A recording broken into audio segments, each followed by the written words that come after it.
आश्चर्य करमे तत्ते वचनं गर्भहेतुकम् संदेहोत्र समुत्पन्न सर्वेषां नस्तपस्विनाम्।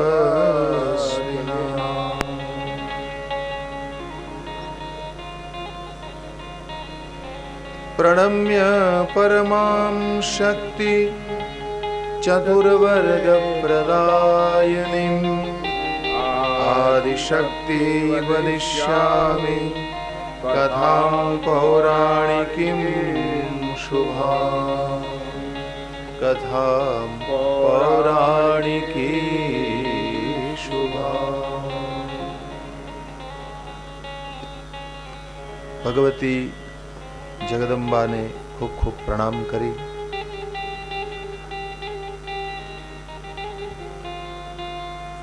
આજનું આપણું આ સત્ર શરૂ કરીશું।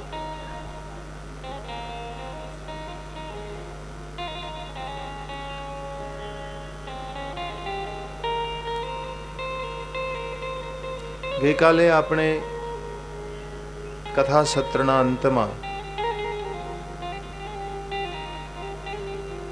મહાત્મા સુખદેવજીનું મંગલ ચરિત્ર શ્રવણ કર્યું।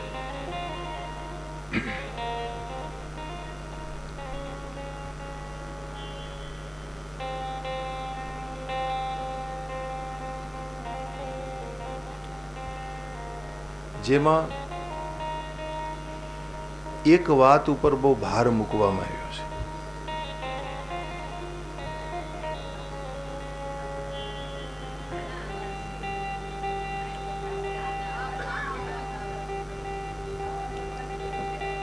સુતજીએ શૌનકાદિ ઋષિઓને કહ્યું, હે ઋષિવરો,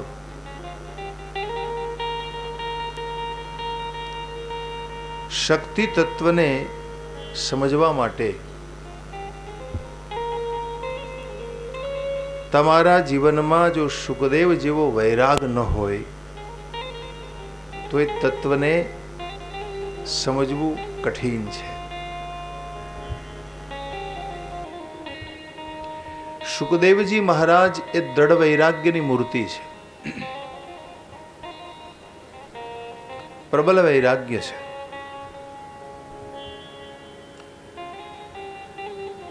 અને ભગવતી જગદંબા દ્વારા ગુણોથી બનેલું આ જગત, ગુણોથી બનેલું આ શરીર, ત્રણ પ્રકારના ગુણોનું આ સર્જન અને આવા ત્રિગુણમય જગતમાં હું તમે ક્યારેક પશુ રૂપે, પક્ષી રૂપે, માનવ રૂપે, કીટ રૂપે, પતંગ રૂપે ન જાણે કેટલા જન્મો બેન તમે નહીં લીધા હોય, તો ગુણોથી બનીને આવ્યા, ગુણોમાં ફસાયા અને આ ગુણોમાં ફસાયા પછી આ ગુણોની રમતને સમજવી બહુ કઠિન છે। એ જે મારો તમારા મનની જે ફસામણી છે, જે ગુણોમાં હું તમે ફસાયા છીએ, એમાંથી બહાર આવવા માટે, બહાર નીકળવા માટે સુખદેવજી જેવો વૈરાગ્ય જો દૃઢ ન હોય તો એમાંથી બહાર આવવું બહુ મુશ્કેલ છે। એ સમજવા માટે અહીંયા આરંભમાં સુખદેવજીનું ચરિત્ર વર્ણવ્યું છે। એટલા માટે આ બધી કથા કરવામાં આવી છે। આને ક્યાં ગયો ભાઈ ઓપરેટર? શેષ શાર્પનેસ આપતો ભાઈ, અને થોડુંક ઇકો આપી દે, ઇફેક્ટ આપી દે। હરિઓમ રામ, હરિઓમ એક ઇફેક્ટ મળે। હા હવે બરાબર છે। રામ હરિઓમ, હરિઓમ હરિઓમ આમાં આપી ઇનપુટમાં હરિઓમ હરિઓમ.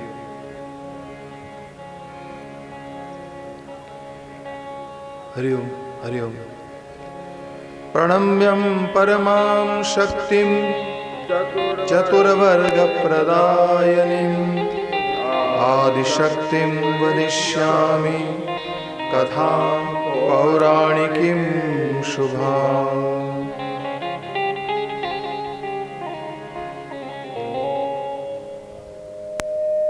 તો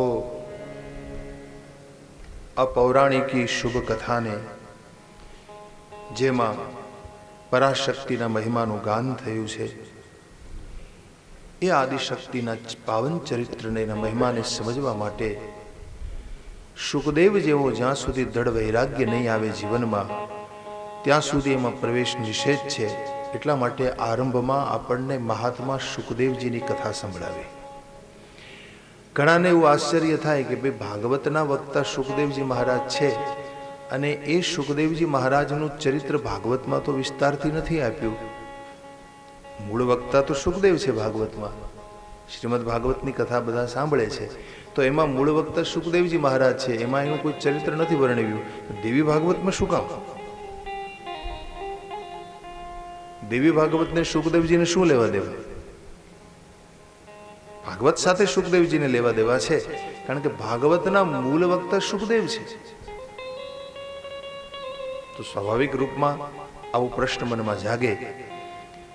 એનો જવાબ મેં આપણને આપ્યો કે શુકદેવ જેવો દ્રઢ વૈરાગ્ય જ્યાં સુધી જીવનમાં ન જણાય ત્યાં સુધી પરમાત્મ તત્વ સ્વરૂપિણી નિર્ગુણ સ્વરૂપિણી જગદંબાના તત્વને સમજવું કઠિન છે.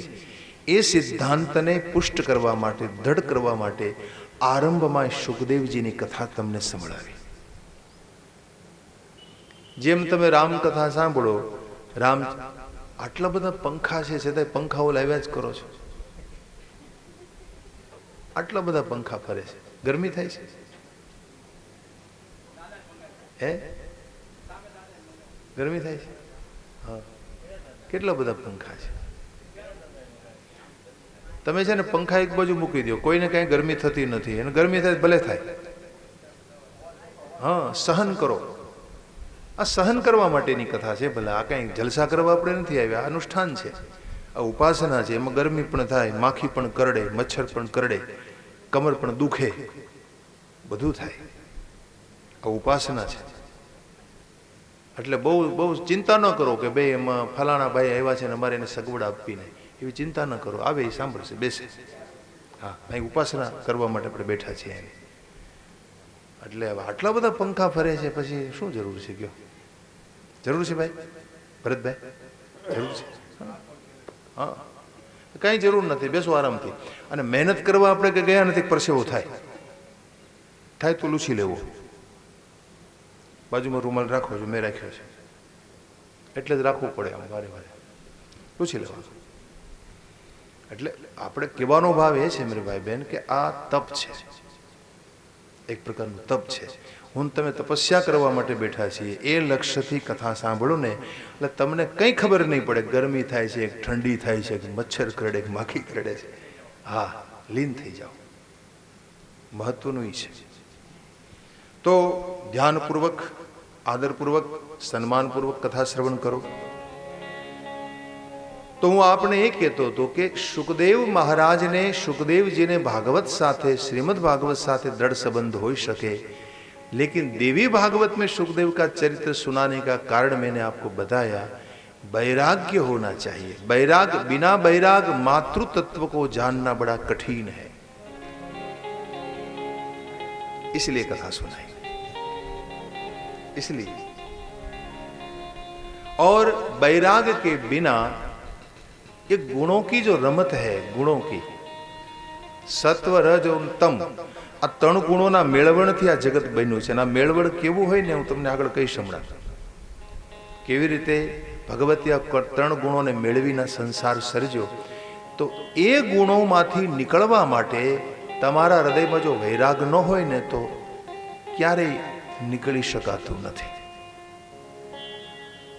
તો સુખદેવ જેવો વૈરાગ્ય, યાને દૃઢ વૈરાગ્ય, હનુમાનજી જેવો વૈરાગ્ય, પ્રબળ વૈરાગ્ય, એ કહેવા માટે સુખદેવજીનું ચરિત્ર વર્ણવ્યું. હવે રાજા પૂછે છે, ऋषिवर पूछे છે कि महाराज आपने सुखदेव का चरित्र तो हमें सुना दिया, लेकिन सुखदेव के पिता व्यास तो मुख्य वक्ता है ना, दिव्य भागवत के मुख्य वक्ता व्यास है, तो व्यास के बारे में भी सुना दीजिए. बेटे का चरित्र आपने सुनाया तो पिता का चरित्र क्यों नहीं सुनाते? सुना दीजिए महाराज. व्यास के उत्पत्ति की कथा हमें सुनाइए महाराज. सूत ने आरंभ किया. भगवती जगदंबाना चरणों में प्रणाम करीने કહ્યું, ભગવતી આદિશક્તિના મહિમાનું વર્ણન કરવાનું આજે તમે મને સૌભાગ્ય આપ્યું. આ તો તમે સામે આવીને બેઠા ને ભાઈ, તો મને કથા સાંભળવાનો અવસર મળ્યો ને, કથા કહેવાનો અવસર મળ્યો. अगर मेरे सामने कोई श्रोता नहीं होता तो मैं किसको कथा सुनाता? सूत ने कहा, आपने जिज्ञासा की और मुझे बोलने का अवसर मिल गया. सुनिए,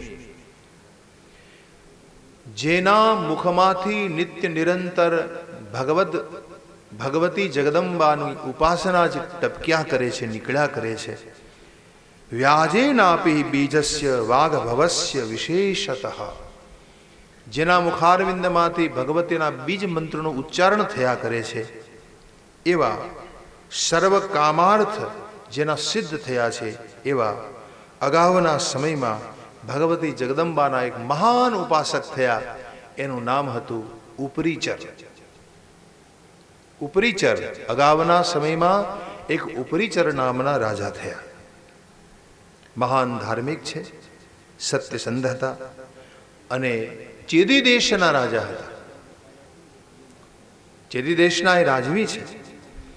हवे आवा ए महान राजवी एमणे खूब तपस्या करी थी. महाराज इंद्र ने एमने यज्ञ यागादि द्वारा संतुष्ट कर्या था. तमे कायम यज्ञ करो ने तो देवताओं तमारी माथे बहु राजी रहे. जेना घरमां रोज यज्ञ थतो होय ने देवो एनाथी बहु प्रसन्न रहे छे, राजी रहे छे. तो महाराज इंद्रे प्रसन्न बनी अने उपरीचर नामना राजाने वसुनी पदवी आपी. वसु, वसु एटले शुं? देव. महाराज इंद्रे કહ્યું કે ભાઈ તમે એટલા બધા મહાન ઉપાસક છો કે તમે દેવ સમાન બની ગયા છો, તમે દેવ જેવા છો. માણસ દાની હોય ને તો એ દેવ કહેવાય.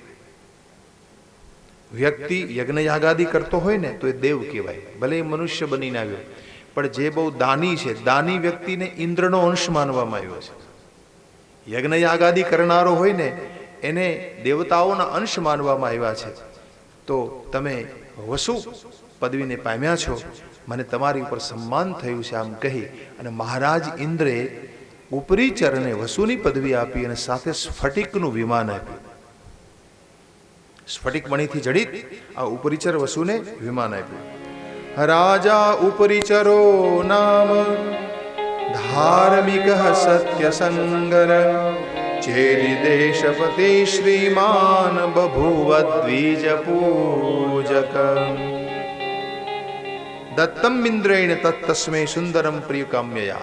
दत्तम इंद्रेण, महाराज इंद्रे विमान स्फाटिकाम शुभम, स्फटिक मणिनु शुभ विमान आपीने कह્યું, देखो महाराज आ विमाનમાં તમારે રોજ આરૂઢ બનવાનું અને ત્યાં જવું હોય જ્યાં કોઈ પણ ઠેકાણે આપ જઈ શકશો. પ્લેન આપ્યું. હવે આ વિમાનને લઈ વિમાનમાં બેસી આ રાજા એને મનમાં જ્યાં ઈચ્છા થાય ત્યાં પોતે નીકળી પડતો અને પોતે દરેકને મળે, અનેક પ્રકારે ઉપયોગી બને, સહયોગી બને, એવા એના પ્રયાસો રહેતા. હવે એવામાં એમની પત્નીનું નામ હતું, આમાં લખે છે ગિરિકા. ઉપરીચર વસુની પત્ની હતી ગિરિકા. तस्य भार्या वरारोहा गिरिका नाम सुंदरी.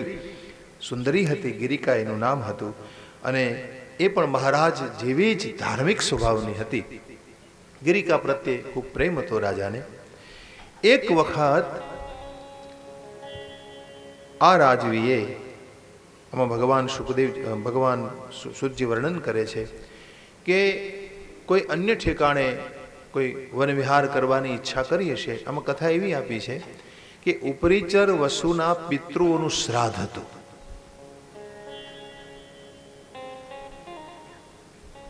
અને પિતૃઓના શ્રાદ્ધને માટે ક્ષત્રિયોને માંસનો પિંડ આપવો પડે છે. આપણું વૈદિક વિધાન છે, શાસ્ત્ર વિધાન છે. બ્રાહ્મણો છે ને એ પોતાના પિતૃ માટે છે ને એ માંસનો પિંડ ના આપી શકે, પણ ક્ષત્રિયો હતા, આપણું વૈદિક વિધાન છે કે એમને માંસનો પિંડ આપવો પડે. એટલે શ્રાદ્ધ વિધાનમાં એની વ્યવસ્થા કરવા માટે ઉપરીચર વસુએ પોતે નિર્ણય કર્યો કે ભાઈ એને માટે જે યોગ્ય પિંડની વ્યવસ્થા છે હું પોતે કરીશ. અને આમે ક્ષત્રિયો આખેટ કરવામાં, શિકાર કરવામાં કુશળ હોય છે.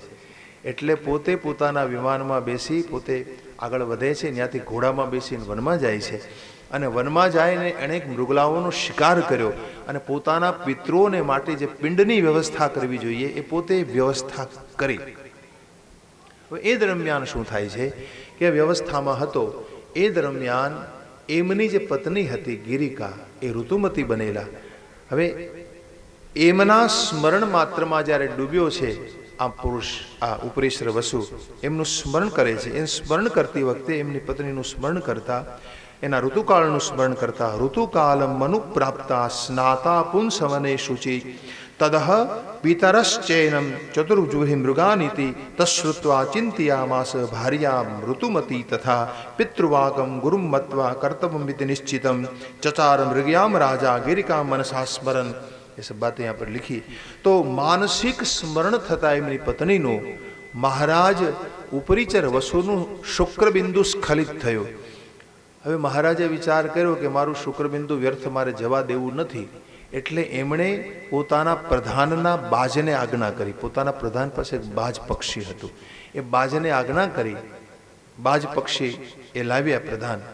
એટલે એમનું જે શુક્રબિંદુ એમણે એક વડના પત્રમાં, વડના પડીઓ બનાવીને એમાં શુક્રબિંદુ મૂકી અને બાજને આજ્ઞા કરીને કહ્યું કે તમે આ શુક્રબિંદુ મારા પત્ની સુધી પહોંચાડો કે જેથી એ એનું ગ્રહણ કરે. હવે એ બાજ જ્યારે પડીઓ લઈને ચાલ્યો ને એ વખતે બીજો બાજ જુએ છે. એને એમ થયું કે આના મુખમાં કોઈ માંસનો ટુકડો લાગે છે.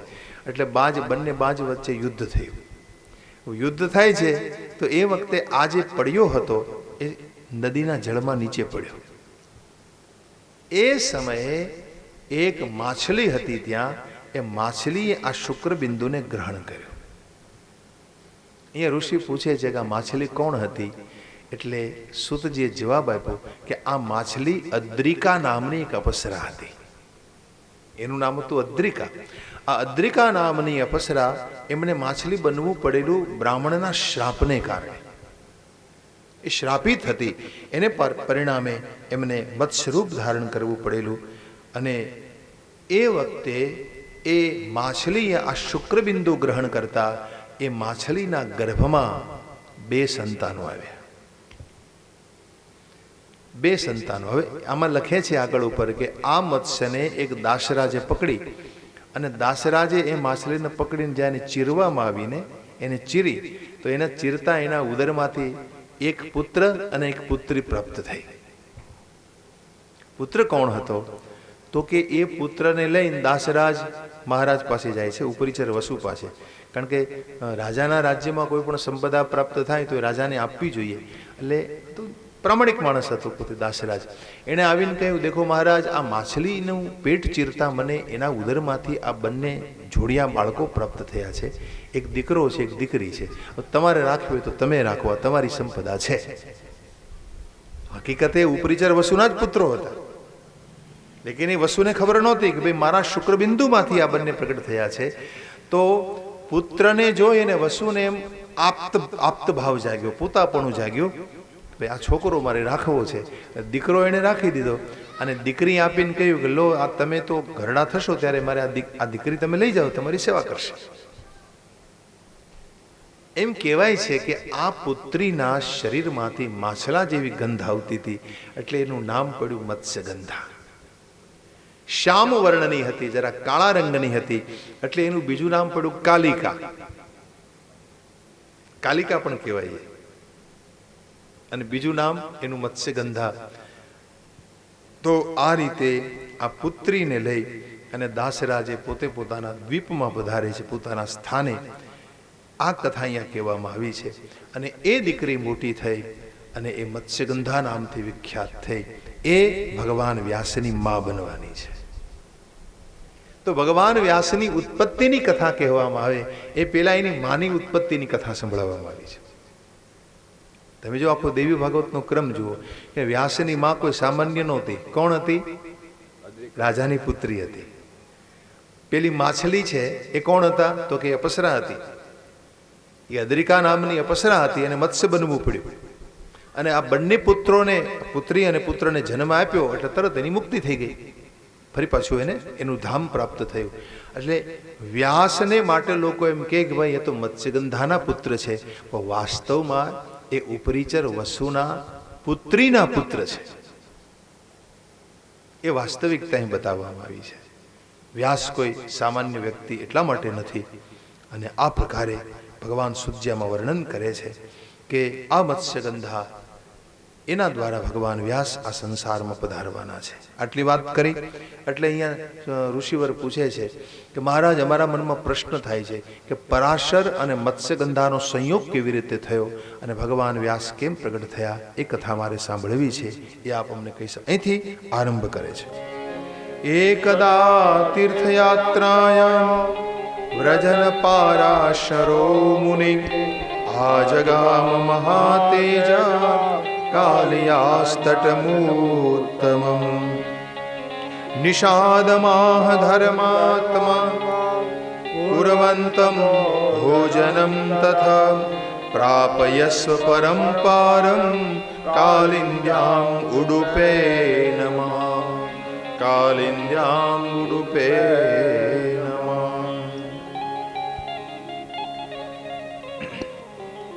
મત્સ્યગંધા મોટા થઈ રહ્યા છે, પોતાના પિતાની સેવા કરે છે. પાલક પિતાને દરેક રીતે સંતોષ આપે છે. હવે એના પિતાનો ધંધો શું હતો કે યમુનાને સામે કાંઠે કોઈને જવું હોય તો આ કાંઠેથી સામે કાંઠે લઈ જવાનું કામ એમના પિતાનું છે. નાવ ખેને કા કામ કરતે, નાવ ચલાવવાનું કામ કરે. નાવ ચલાવે એમાં 5-25 રૂપિયા મળે, એમાં પોતાનું ગુજરાન ચલાવે, પોતાનું ઘર ચલાવે. આ એનું કાર્ય. અને એના પિતાના કાર્યમાં મત્સ્યગંધા એમને સહયોગ કરે છે. તો આ રીતે પિતા પુત્ર પોતાનું ગુજરાન ચલાવે છે, પાલન કરે છે. હવે એવામાં એક વખત તીર્થયાત્રા કરતા કરતા પરાશર મુનિ ત્યાં પહોંચ્યા. મુનિવરો તો હંમેશા તીર્થયાત્રામાં લીન હોય છે. તીર્થયાત્રા કરે, આગળ વધે, ફરી ભજનમાં મસ્ત રહે. તો તીર્થયાત્રા કરતા કરતા મુનિવર ત્યાં પહોંચે યમુનાને કિનારે. યમુના પાર કરવી હતી. નિષાદની પાસે આવીને કહ્યું, દેખો મહારાજ, મુझे यमुना पार लगा दो, चलो मुझे बिठाओ नाव में और मुझे पार उतरना है, मुझे पार लगा दो तुम. તો આમાં વર્ણન છે કે મુનિનું વાક્ય સાંભળી અને નિષાદ રાજે કીધું, મહારાજ મારે ભોજનનો ટાઈમ થયો છે, હું ભોજન કરવા બેઠો છું. તો કુર્વંતમ ભોજનમ તદા, હું ભોજન કરી લઉં ત્યાં સુધી તમે થોભી શકશો? પરાશરને કહા કે દેખો મહારાજ, मेरे पास समय बहुत कम है. અને સંતોનો સમય છે ને બગાડાય નહીં. એક એક ક્ષણની એને કિંમત હોય છે. મહાપુરુષોને એક એક ક્ષણની કિંમત હોય, એનો સમય ન બગાડો. तो कहा महाराज, अगर आपके पास समय नहीं है तो एक काम कीजिए, मेरी बेटी आपको लेकर जाए, आप नाव में बैठ जाइए और मेरी बेटी नाव खेने लगेगी और आपको पार लगा सकती है. काली को आज्ञा कर दी. मत्स्यगंधा ने एना पिताए કહ્યું કે તમે આ મુનિવરને સામે કાંઠે લઈ જાઓ. और इस प्रकार मुनि को बिठाकर ये बाला चलने लगी. और उस समय उवाचमता सुताम बाला मत्स्यगंधा मनोरमाम उडुपेन मुनि बाले परम पारम नयस्वच. આ બાજુ ભગવાન સૂર્યને પ્રણામ કરી, પરમાત્માનું સ્મરણ કરી અને મુનિવર બિરાજિત થયા છે. अब मुनिमासीनम सम्माहमित भामिनी, मुनि को बिठाकर जब नाव खेने लगी ये मत्स्यगंधा और जा रही है, उस दौरान अनायास ये कन्या को देखकर मुनि के मन में काम उद्दीपन हुआ. काम उद्दीपन हो गया. देखो ये मुनि कोई सामान्य मुनि नहीं थे. એ પરાશર મુનિ કોઈ સામાન્ય નહીં थे। लौकिक व्यक्तिના હૃદયમાં કામ જાગે चलो माना, लेकिन ये मुनि तो बड़े तपस्वी पुरुष थे, बड़े योगी थे। और मुनि ने भी सोचा मन में कि ये घटना घट रही है, ये क्यों घट रही है, मुझे समझ में नहीं आता। मेरे मन में ये कन्या को देखकर काम उद्दीपन क्यों हो रहा है। और मुनि भी ये बात को समझ नहीं पाए और अपने हृदय में काम भाव का उद्दीपन जो हुआ, ये भाव मुनि ने वो कन्या के सामने रख दिया। कहा, देवी तुम्हें देखकर मेरा मन कामार्थ होने जा रहा है। कामार्तस्तु मुनिर जातो दृष्ट्वा तम चारु लोचन। एकदम डरी हुई ये मत्स्यगंध्या ने मुनि को देखकर कहा, महाराज मेरी बात सुनिए, आप तो बड़े मुनि हैं, बड़े बड़े मुनि के बेटे हैं महाराज, आप वशिष्ठ कुल में प्रगट थया छो। महाराज मारी बात तमे सांभळो। तम बे वशिष्ठ दायाद कूलशील समन्वित किंग चिकीर्षसि धर्मग्न मन मथेन प्रपीड़ित। तमारा जेवा महापुरुष वशिष्ठना कुलमा परंपरामां जे प्रगट थया होय एना मनने शुं कामदेव पीड़ा आपी शके महाराज? एना मनने काम पीड़ा न करी शके। इसलिए मेरी विनती है आपको कि तमे तमारा कुल अने शीलनो विचार करो। हूँ तो दासराजनी कन्या छूं, निम्न कुलमां जन्मी छूं, क्षुद्र कुलमां मारो जन्म थयो छे अने मारा जेवी क्षुद्र कुलमां जन्मेली कन्याने निहाળી अने तमारुं मन जो कामार्थ बने महाराज, तो एमां तमारा कुल अने शीलनो कोई महिमा नहीं रहे महाराज। इसलिए आप जरा अपने मन को धैर्य से भर दीजिए। धैर्यम कुरु महाभाग परम पारम नया शिवे। ज्यां सुधी हूं तमने पार न उतारू महाराज, त्या सुधी आप धीरज ने धारण करो महाराज। बहु विनंती करी। मत्स्य गंधाए महाराज ने कह્યું, देखो महाराज तमे मारामां आटला बधा आसक्त केम बनो छो? मारा शरीरमांथी माछलीनी गंध निकળી रही छे। मत्स्य गंधा छु हूँ, दुर्गंधा छु, दुर्गंधाहम मुनिश्रेष्ठ कथम त्वम नो प्रशंसके समान रूपयो काम संयोगस्तु सुखावह।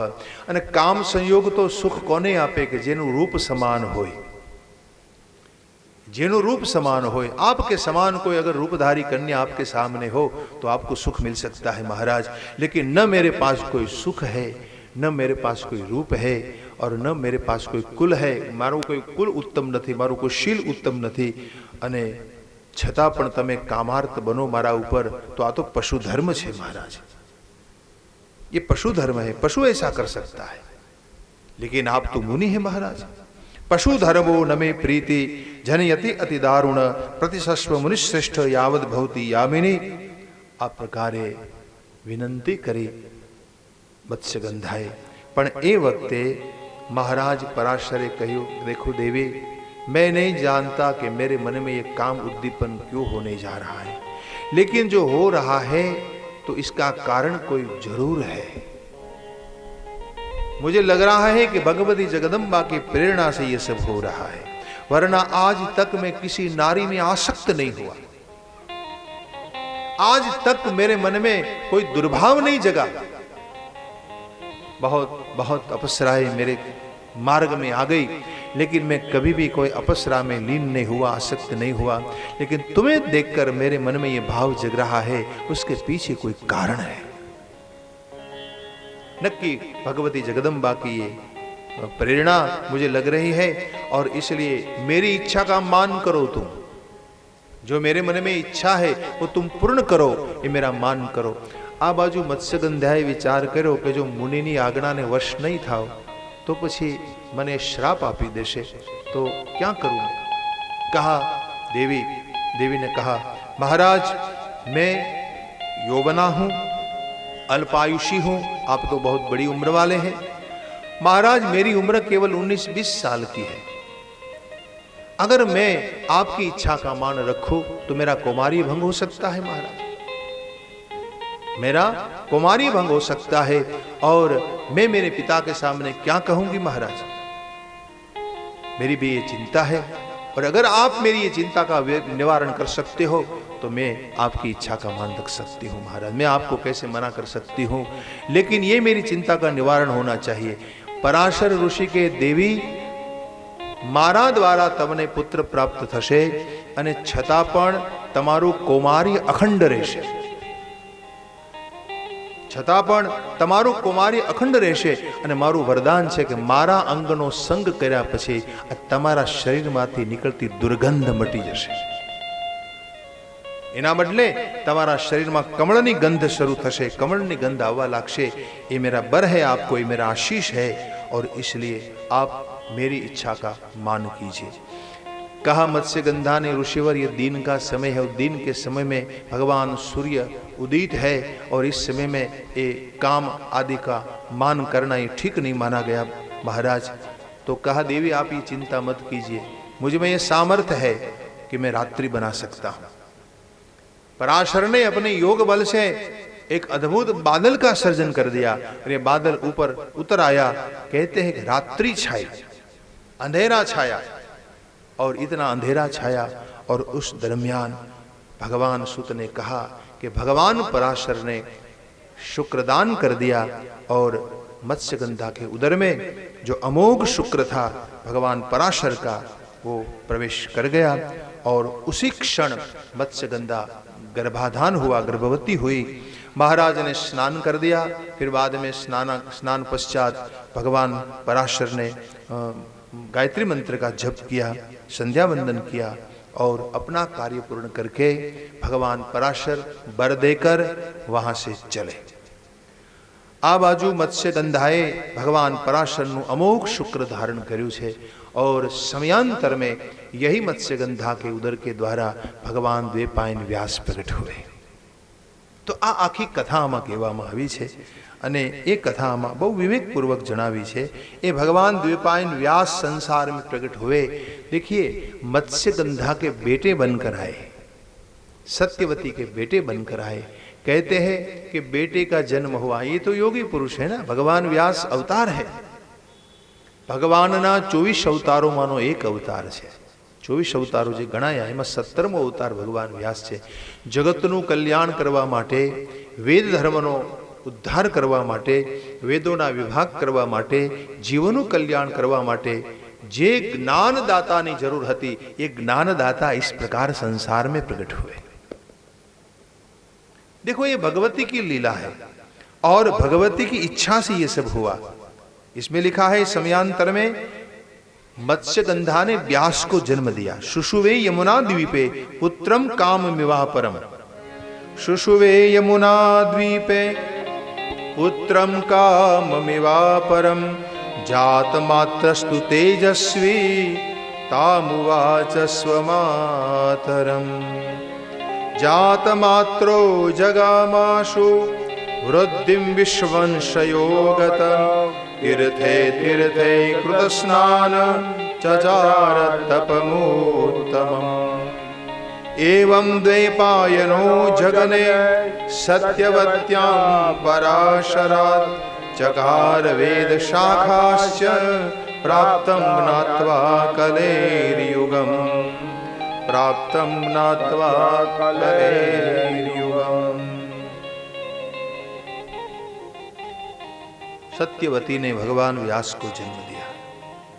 तेजस्वी बालक है और इसमें लिखा है कि जन्म देने के बाद भगवान व्यास बड़े तपस्वी थे और आपने बड़ी तपस्या की.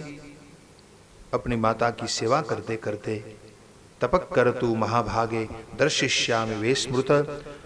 અને આ પ્રકારે તપસ્યાપૂર્વક વેદો શાસ્ત્રો આદિનું અધ્યયન ભગવાન વ્યાસજીએ કર્યું. દેખો દ્વીપ ઉપર પ્રગટ થયા, દ્વીપ ઉપર એટલા માટે દ્વૈપાયન કહેવાયા. કાળા રંગના હતા ભગવાન વ્યાસ છે ને, એનો વર્ણ શ્યામ હતો એટલે કૃષ્ણ કહેવાયા. કૃષ્ણ દ્વૈપાયન વ્યાસ. અને વ્યાસ શા માટે કહેવાયા તો કે એણે વેદોનો વિસ્તાર કર્યો, વેદોનું વર્ધન કર્યું, વેદોનો વિસ્તાર કર્યો એમણે, એટલા માટે વ્યાસ કહેવાય. દેખો જ્ઞાનનો વિસ્તાર કર્યો. અને આ સંસારમાં જે કોઈ જેટલું બોલે છે બધાએ વ્યાસનું એઠું બોલે છે. આ જગતમાં એવું કોઈ વક્તા પેદા નથી થયો કે એમ કહે કે હું મારું પોતાનું બોલું છું. પોતાનું કંઈ હોતું જ નથી. ભલા मौलिक कुछ होता, उसको पता नहीं होगा कि व्यास ने बोला है. अगर कोई कहे कि मैं मेरा बोल रहा हूं, मैं मेरा मौलिक बोल रहा हूं, तो ये झूठे सिद्ध होंगे क्योंकि उसने व्यास को पढ़ा नहीं है. अगर आप व्यास को पढ़े तो आपको पता लगेगा कि आप जो बोलते हैं वो व्यास बोल गए हैं। इसलिए कहते हैं व्यास उच्छिष्टम जगत सर्वम, व्यास उच्छिष्टम जगत सर्वम। देखो आ जगत में जेटलू है ने बधु व्यासनु एठू है, ये सब व्यास का झूठा है, ये बात यहाँ पर बताई। और इस प्रकार भगवान व्यास ने बहुत कुछ कहा, बहुत कुछ किया। वेदों ने शाखा बनावी, वेदों विभाग कर्या, वेदों विस्तार कर्यो, पुराणों की रचना करी, महाभारत की रचना करी। वेद विस्तार करणाद व्यास नामा भवन मुनि, पुराण सहिता चक्रे महाभारत मूत्तमम्।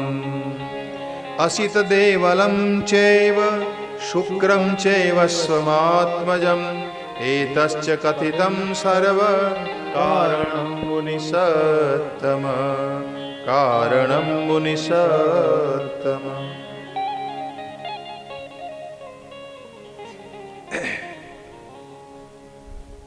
तो धर्मने माटे, जीवना कल्याणने माटे महापुरुषोना द्वारा आ लीलाओ थती होय छे अने एना भागरूपे भगवान व्यास आ संसार में प्रगट थया कि जेथी अपना बधाय जीवों कल्याण थई शके।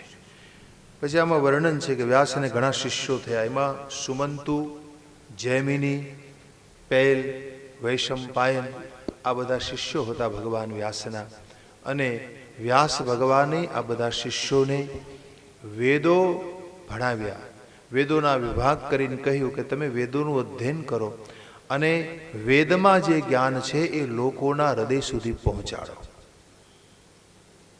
आजे पण वेदने प्रेम करनारा जेटला महापुरुषो छे ने ए वेद पाठशालाओ बनावे छे अने त्यां बाळकोने वेद भणावे छे। आजे पण आपणा भारतमां हजारोनी संख्यामां वेद पाठशालाओ छे, हजारोनी संख्या। शुं काम कि वेदना महिमा विषे आपणने खबर पड़े, अपना बाळको वेदना महिमा विषे जाणे। भारतवर्षનું उत्थान करवा माटे वेदનું उत्थान करવું बहुत जरूरी है। देखिए हम वेद भूले हैं, इसलिए हमको सब सहना पड़ा। हम वेद भूले हैं तो हुन तमे वेद भूल्या छे, हुन तमे गौ सेवा भूल्या छे। मारा न तमारा जीवन में जे धर्म प्रत्येनी समझ होवी જોઈએ ये वेद द्वारा प्राप्त थाय छे, लेकिन है नहीं हमारे जीवन में, और इसलिए हमारा जीवन पशुता की ओर जा रहा है। केवल संपदा मिलने से जीवन नहीं बन जाता भला। केवल संपदा मिलने से तमारी पासे केवल संपत्ति होय तो एम न मानी लेवो कि भाई मुझे सब कुछ मिल गया। संपदा जरूरी नहीं है, आत्मा को जानना जरूरी है। संपदा तो आपका व्यवहार है, ये व्यवहार है, व्यवहार के लिए आप उसको पाए। लेकिन पैसा ज तमारू जीवन बनी जवू न जोईए भला, संपत्ति तमारू जीवन बनी जवू न जोईए। जरूरी ये है कि हम हमारी आत्म स्वरूप को जाने। अने एटला माटे भगवान व्यासजीए आ बधो महिमा वर्णन करवा माटे पोते प्रगट थई अने दरेक जीवो उपर कल्याण कर्युं छे। अहीं ऋषिवर पूछे छे कि महाराज आपे अमने आ सत्यवतीनी कथा संभळावी। सत्यवती द्वारा भगवान व्यास पधार्या अने पछी सत्यवतीनो विवाह शांतनु साथे थयो अने एना द्वारा पण एने बे संतानो थया हता जे भगवान व्यासना भाई गणाय। तो ए सत्यवती साथे शंतनुनो विवाह क्यारे थयो? महाराज अमे एम पण सांभळ्युं छे कि शंतनुए गंगा साथे विवाह करेलो। शंतनुए ए गंगा साथे विवाह करेलो। तो ए कोण हता? शंतनु कोण हता? गंगा साथेनो विवाह शुं काम थयेलो? त्यार पछी सत्यवती साथे एणे क्यारे विवाह करेलो? तो आ कुरुवंशना राजा शंतनुनी कथा मने संभळाવો। आवो प्रश्न पूछे छे ऋषिओ, एने ए वखते सुत जवाब आपे छे। इक्ष्वाकु वंश प्रभवो महाभीष इति स्मृतः, सत्यवान चक्रवर्ती नृपोत्तम। એકદા બ્રહ્મ સદનમ ગતો રાજા મહાવિશ તોષયામાસ દેવેન્દ્રમ સ્વર્ગ પાપ મહામતે સુરા સર્વે સમાજગમુ સેવનાર્થ પ્રજાપતિ ગંગા મહાનદી તત્ર સંસ્થિતા સેવિતુમ વિભુમ તસ્યાવાસ સમુદ્ભૂતમ મારુતેન તરસ્યા. ઇક્ષ્વાકુના વંશમાં એક વખત અગાઉના સમયમાં એક મહાભીષ નામના રાજા થયેલા ઇક્ષ્વાકુ વંશમાં. અને એ મહાભીષ રાજા વિશે એમ કહેવાય છે કે પોતે સત્યવાદી હતા, શીલવાન, ચક્રવર્તી મહાપુરુષ. એમણે 1000 અશ્વમેધ યજ્ઞો કરેલા અને 100 વાજપેયી યજ્ઞો કર્યા. વાજપેયી યજ્ઞ કરવાનો અધિકાર ક્ષત્રિયને હોય. ક્ષત્રિય હોય ને એ વાજપેયી યજ્ઞ કરે, અને બ્રાહ્મણ હોય તો એ બૃહસ્પતિ સૌ યજ્ઞ કરતો હોય છે. બ્રાહ્મણ જે યજ્ઞ કરે એનું નામ છે બૃહસ્પતિ સૌ. ક્ષત્રિયને વાજપેયી યજ્ઞ કરવો પડે છે. તો એમણે આટલા બધા યજ્ઞો કર્યા અને મહારાજ ઇન્દ્ર સંતુષ્ટ થયા એમની ઉપર. બ્રહ્માજી પણ સંતુષ્ટ થયેલા. તોષયામાસ દેવેન્દ્રમ સ્વર્ગ પ્રાપ મહામતી. એમને સ્વર્ગની પ્રાપ્તિ થયેલી. એમને છૂટ હતી કે ગમે ત્યારે એ ગમે તે લોકમાં જઈ શકે. આ યજ્ઞ યાગાદિનું પરિણામ હતું. એને જ્યારે જવું હોય ને ત્યારે કોઈ પણ લોકમાં પ્રવેશ કરી શકતા હતા. એટલે આમાં વર્ણન છે કે એક વખત એ બ્રહ્મ સદન ગયા. બ્રહ્મ સદન એટલે બ્રહ્મલોકમાં. તો આ મહાભીષ નામના જે રાજા એક વખત બ્રહ્મલોકમાં પહોંચે છે. હવે બ્રહ્મલોકમાં બ્રહ્મસભામાં બધા બિરાજે છે. એ વખતે બ્રહ્મસભામાં ગંગાજી બિરાજીત હતા. ગંગાજી ત્યાં બેઠા હતા, નારી રૂપ ધરી, સ્ત્રી રૂપ ધરીને. तो कहते हैं, इसमें लिखा है कि महाभीष राजा को देखकर गंगा का आकर्षण हुआ. गंगा के मन में महाभीष के प्रति आकर्षण का भाव हुआ, तो महाभीष भी उनके प्रति आकृष्ट हुए. बार बार उसके सामने देखने लगे. तो ब्रह्मलोक में તમે જ્યારે પહોંચો ને બે ત્યારે મનુષ્ય જેવી ચેષ્ટા ન કરાય. लेकिन महाभीष तो मनुष्य है ना, महाभीष तो मनुष्य है और महाभीष मनुष्य चेष्टा कर सकता है, लेकिन गंगा मनुष्य नहीं है. गंगा तो अलौकिक है. तो गंगा ने આવી ચેષ્ટા કરતી નિહાળી અને બ્રહ્માજીએ કહ્યું કે દેવી ગંગા, તમે આ મૃત્યુલોકના મનુષ્યને નિહાળી અને તમે મનુષ્યની ચેષ્ટાને આધીન બની ગયા.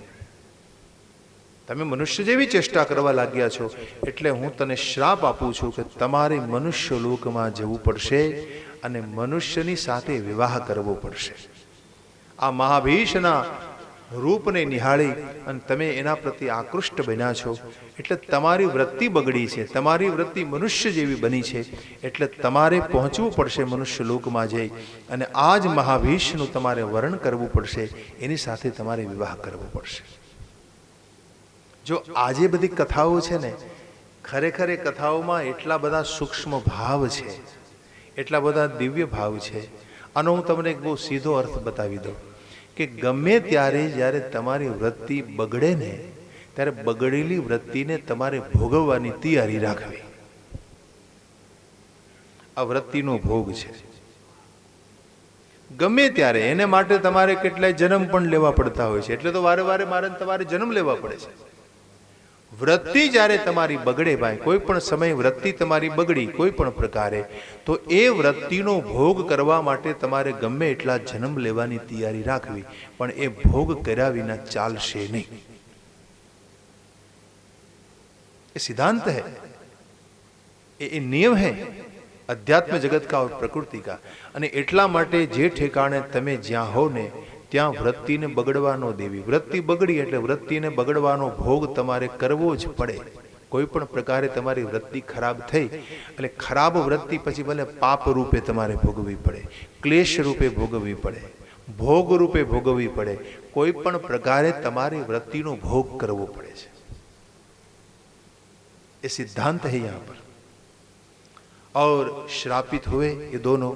कहते गंगा का अधपतन हुआ और बाद में महाभीष को वहां से यहाँ पृथ्वीलोक के ऊपर आना पड़ा। હવે પૃથ્વીલોક ઉપર આવ્યા પછી આ મહાભીષનો કુરુવંશમાં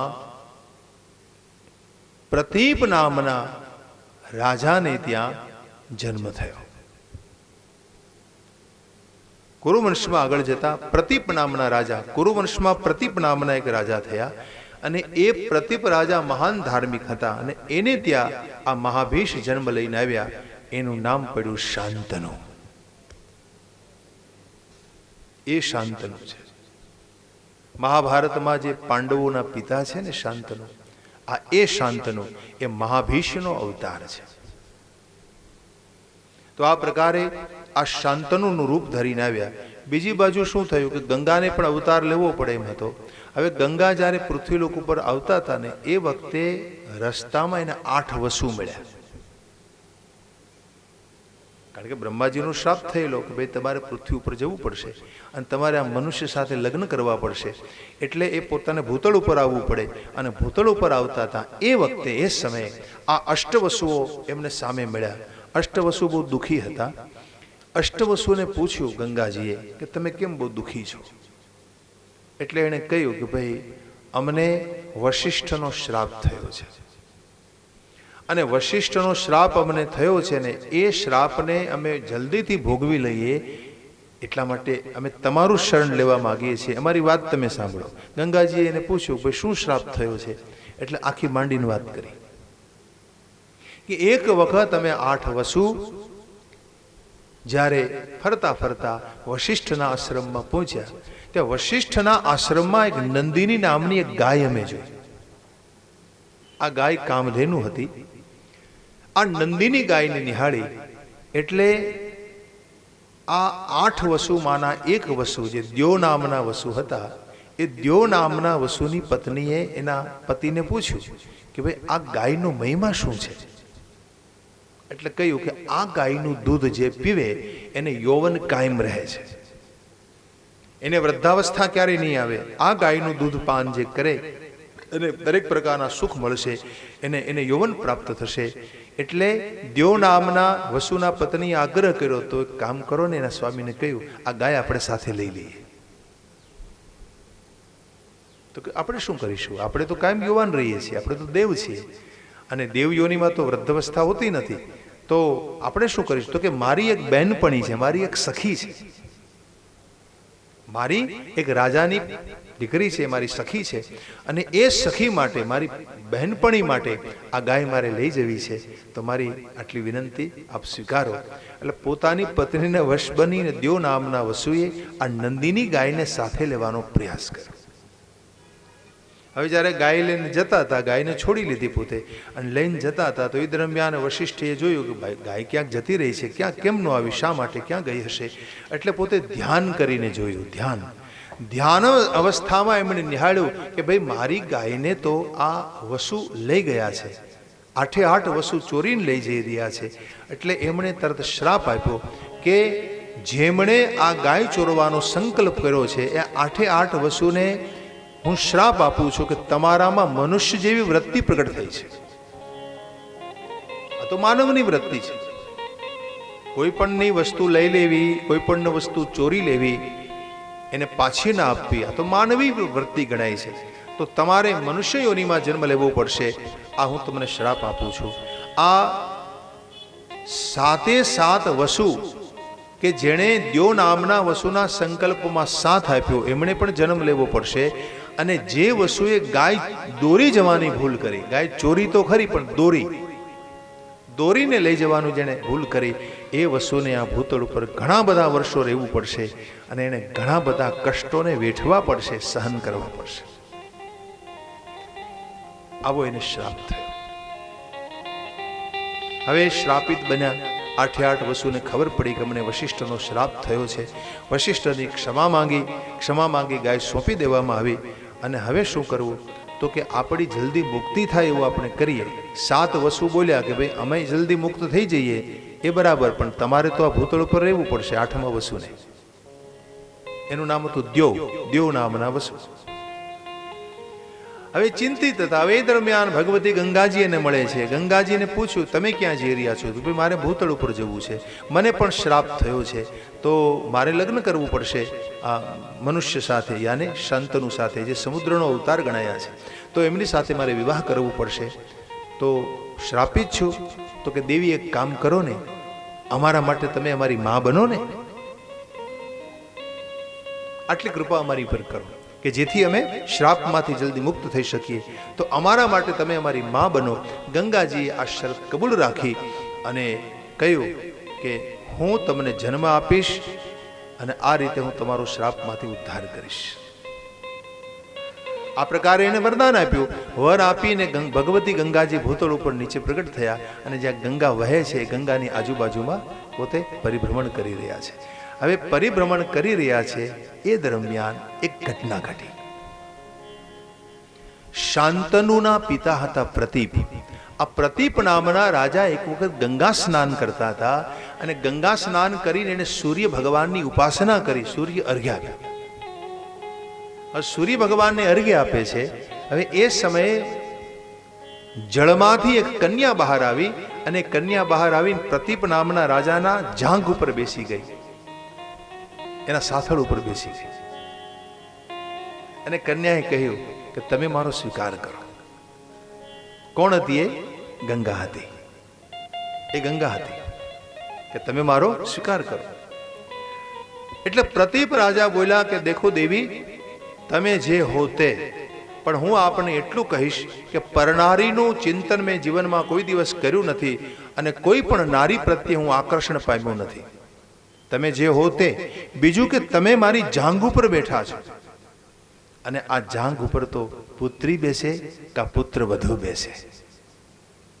આપણે ત્યાં શાસ્ત્રનો નિયમ છે કે સસુર હોય ને એ પોતાની ગોદમાં લે પુત્ર વધુને, પોતાની જાંઘ ઉપર બેસાડે, એને સન્માન આપે પોતાની દીકરી માનીને. જેમ તમે દીકરીને તમારી ગોદમાં કેમ જાંઘ ઉપર બેસાડો, આ જાંઘ ઉપર તો કા પુત્રી બેસે અને કા પુત્ર વધુ શોભે. અને એટલે મારી ઈચ્છા છે કે હું તો તમારો સ્વીકાર નહીં કરું, પણ મારો દીકરો તમારો સ્વીકાર કરશે. સસુરે પેલા સ્વીકાર કરી લીધો કે મારો દીકરો એ તમારો સ્વીકાર કરશે. અને એ પ્રતીપને ત્યાં જન્મ થયો જે દીકરાનો, એ શાંતનુ. એ શાંતનુ એ ગંગાને સ્વીકાર્યા છે. જો આ પિતૃ આશીર્વાદ મળ્યા એને, પોતાના પિતાના આशीर्वाद तो मिला शांतनु ने। और समयांतर में थोड़े समय के पश्चात जब एक बार शांतनु मृग्या करने चले और आसपास में घूम रहे थे तो उस समय भगवती गंगा को देखा। एक अद्भुत सुगंध आवी रही थी। सुगंध ने आधारे आधारे पोते चाल्या तो भगवती गंगा ना रूप ने निहाळ्यो और भगवती गंगा के पास आकर पूछा, देवी आप कौन है, आप मेरा वर्ण कीजिए। और गंगा उसको पहचान गई और उस समय गंगा का विवाह होता है शांतनु के साथ। लेकिन गंगा ने शांतनु से शर्त रखी। शांतनुए જ્યારે વિવાહ પ્રસ્તાવ મૂક્યો અને એ વખતે ભગવતી ગંગા બોલ્યા છે કે દેખો મહારાજ, તમારી સાથે વિવાહ અવશ્ય કરું, પણ મારે ત્યાં જેટલા સંતાનો થાય એ સંતાનોની સાથે હું ગમે તેવો વ્યવહાર કરું, તમારે એનો વિરોધ ન કરવો। જે દિવસે તમે મારો વિરોધ કરશો ને તે દિવસે હું તમારો ત્યાગ કરીને જતી રહીશ। શાંતનુએ આ શરત માન્ય રાખી। આ કથા મહાભારતની છે, लेकिन यहाँ 2 अध्यायों में सुनाई। શું કામ કહી હું તમને આગળ બતાવું છું કે શા માટે આ કથા કહેવામાં આવી છે। હવે આ બાજુ વિવાહ પ્રસ્તાવ મંજૂર થયો, ગંગા સાથે શાંતનુનો વિવાહ થાય છે और સમયાંતર में પહેલા પુત્રનો જન્મ થયો। પ્રથમ પુત્ર જન્મ્યો એટલે તરત જ ભગવતી ગંગાજી એને લઈને ગંગામાં ડૂબાડી દીધો, उसको मार दिया। वही बीजो पुत्र दूसरे पुत्र को लेकर आई, गंगा में डुबो दिया। शर्त रखी थी इसलिए शांतनु कुछ बोले ये भी ठीक नहीं, क्योंकि गंगा ने पहले शर्त रखी थी मैं कुछ भी करूं लेकिन तुम मुझे पूछोगे नहीं, और जिस दिन तुम मुझे रोकने की कोशिश करोगे मैं तुम्हें छोड़कर चली जाऊंगी, ये शर्त रखी थी। और इस प्रकार तीसरा, चौथा, पांचवा, छठा 7 पुत्रों ने गंगाजीए डूबाड्या छे गंगा में अने एने पोतानुं धाम आप्युं। ऐसा क्यों किया गंगा ने क्यों किया? 7 વસુઓને એને જે વચન આપ્યું હતું કે જલ્દીથી અમારો ઉદ્ધાર થાય એવું કરજો, તમે મારી માં બનો, અને એટલા માટે એ વસુઓને જન્મ આપી મનુષ્ય તરીકે એને જન્મ લેવો પડ્યો. પણ જન્મ લીધા પછી જલ્દીથી એની મુક્તિ થઈ જાય એ વ્યવસ્થા ગંગાએ કરી આપી. क्योंकि ये कोई सामान्य मनुष्य तो थे नहीं, ये कोई पापी तो थे नहीं, ये पाप करने वाले नहीं थे. ये तो देखो मनुष्य योनि में तुम्हारे जन्म क्यारे लेवो पड़े जानते हो? पाप अने पुण्य तमारा सरखा थाय ने त्यारे तमे मनुष्य बनो छो. पाप अने पुण्य ज्यारे सरखा थाय, हवे तमारू पुण्य वधे एटले तमे ऊंची योनि में आवो छो.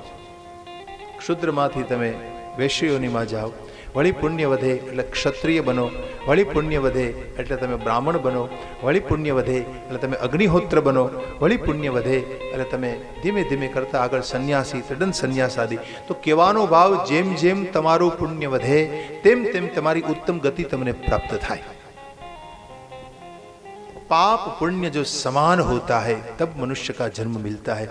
लेकिन ये कोई पापी लोग तो थे नहीं, केवल एक बार दोष हो गया, बस केवल अपराध हो गया, और इसी अपराध का भोग करने के लिए एक मनुष्य का रूप लेना पड़ा, और बस केवल जन्म लेना पड़ा. जन्म लिया और फिर छूट गए, मुक्त हो गए. तो एमा मुक्त करवा माटे गंगाजीए इन्हें सहकार आप्यो, और 7 बेटों को अपनी आंखों के सामने मरते हुए देखा. तो ये इस सब बात को शंतनु समझ नहीं पा रहे थे कि ये गंगा ऐसा क्यों कर रही है.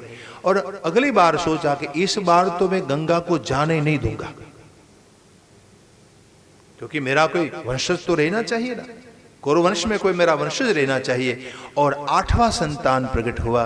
8मा दीकरा ने लई अने गंगा जती थी अने रोकवानी कोशिश करी, अने जेवी एने रोकवानी कोशिश करी तुरंत गंगा ने शर्त याद कराई और कहा, प्रभु स्वामी, मैंने आपको कहा था कि जब मुझे रोकने की कोशिश आप करोगे मैं आपको छोड़कर चली जाऊंगी. मैं जा रही हूं, अब मैं जा रही हूं, लेकिन ये बेटे को मैं साथ में लिए जा रही हूं, અને આ દીકરાને હું મોટો કરીશ, હું એનું પાલન કરીશ, એનું પોષણ કરીશ, એને ભણાવીશ, એને હું બિલકુલ કુશળ કરીશ, અને પછી એ દીકરો તમારી મેળે તમારી પાસે આવી જશે. और उस बेटे को लेकर गंगा वहां से चली, और कहते हैं कि गंगा ने उस बेटे को, गंगा का बेटा इसलिए गांगेय नाम से प्रसिद्ध हुआ, और गंगा ने इस बेटे को वशिष्ठ के आश्रम में रखा, ऐसा इसमें लिखा है. वशिष्ठ ना आश्रम में मोटा थया, एनु नाम राख्યું देवव्रत. तीसरा नाम पितामह भीष्म. तो ये द्यो नाम का वसु था. द्यो नाम का वसु, आ द्यो नामना वसुए केवल गाय ने दौरवानुं ज पाप कर्યું. तो તમે કલ્પના કરો, આ એક પાપને કારણે એને ભૂતળ ઉપર આવી 185 વર્ષ સુધી આ સાંસારિક કષ્ટો વેઠવા પડ્યા. 185 વર્ષ સુધી એને મનુષ્યાકાર ધારણ કર્યો, મનુષ્ય જીવન ધરવું પડ્યું, અને અનેક પ્રકારના જે સંકટો, અનેક પ્રકારના કષ્ટો, રાગ દ્વેષના જે પ્રવાહો, દુર્યોધનના હૃદયમાંથી જે કટુ વચનો નીકળતા હતા ને, એ બધાય કટુ વચનો આ પિતામહ ભીષ્મને સાંભળવા પડ્યા. તમે કલ્પના કરો, કેવલ એક જ પાપને કારણે. તો મારા ને તમારા તો પાપના ઢગલાઓ છે. શું થશે આપણું? कल्पना तो करो.